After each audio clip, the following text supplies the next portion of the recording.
Bonjour Adrien. Bonjour. Alors au sein de l'association, officiellement de manière un peu formelle, je suis secrétaire trésorier. Au-delà de ça, sur la partie un peu de coordination d'événements, c'est quelque chose dans lequel je m'investis aussi. Et puis après, simplement en tant que membre d'un collectif. Alors pourquoi avoir créé l'Éclaircie? On va dire on était déjà un petit collectif qui fonctionnait déjà sur un peu d'animation artistique.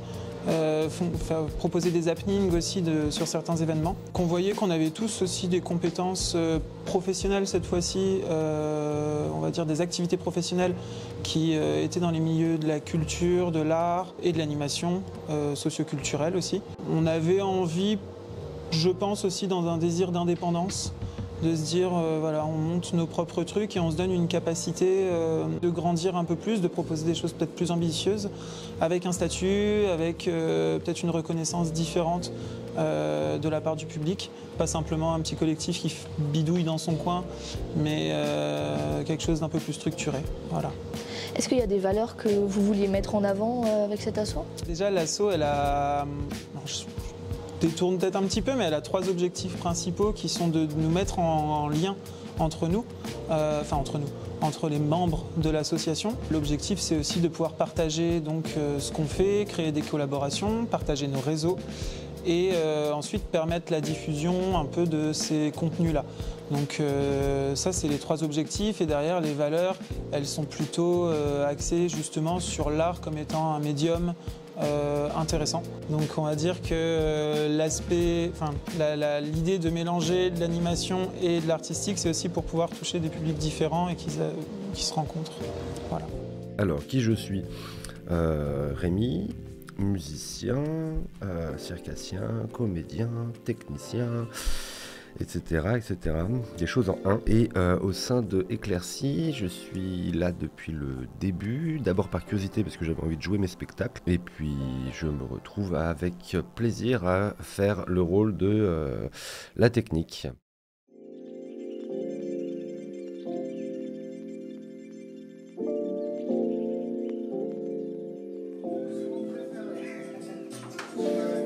Allez, toujours double biceps.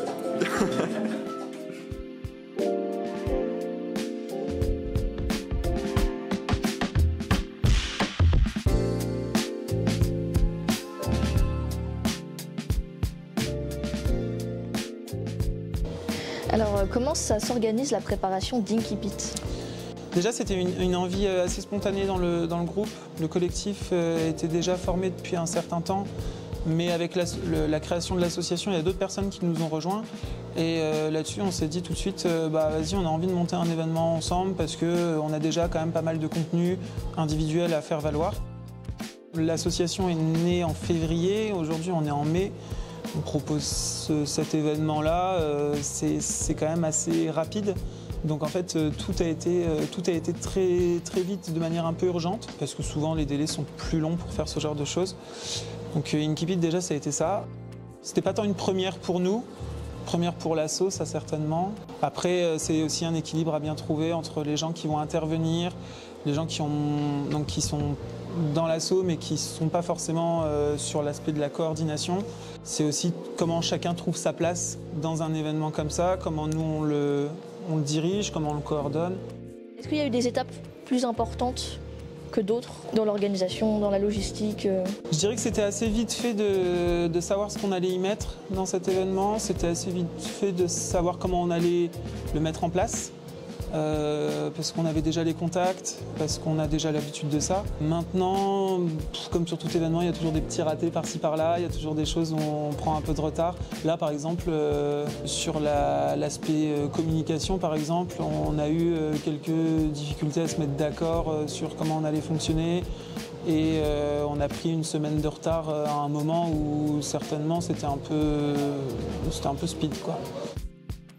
Je suis le régisseur un peu technique de l'événement Inky Pit, ce 4 mai 2024. Mon rôle consiste à préparer en amont tout le matériel son et lumière dont on a besoin, mais aussi du coup l'électricité de l'événement, du matériel quelconque, et de mettre ça en œuvre avant, pendant et après, c'est le rangement.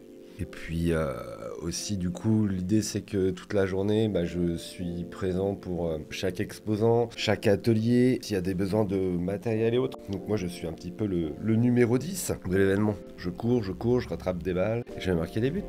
Non, je rigole. Non, mais voilà, je suis à disposition de tout le monde techniquement toute la journée. À courir, je fais le lien directement avec des gens qui sont plus à l'organisation, à l'accueil public, plus administration aussi. Parce que il faut des fois budgétiser tout plein de choses et faire des achats de dernière minute. Donc voilà, je suis plutôt on va dire l'apothicaire de l'événement un peu toute la journée. Hier soir, de l'acheminement en camion de tous les trucs, le dépôt de matériel, la prépa, la mise en place, l'accueil aussi de tout le monde, parce que je suis en accueil technique. Et puis voilà.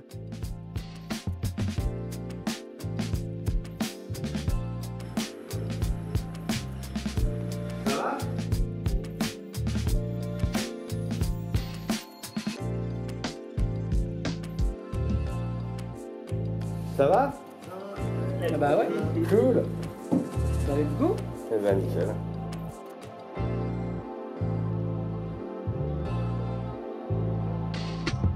On va dire que sur un premier événement, en l'espace d'un mois, 2 mois d'existence de l'association, c'est une sacrée réussite d'avoir monté tout ça et de le mener avec une énergie incroyable, avec un plaisir, une volonté. C'est une belle équipe et ce sera des bons souvenirs demain.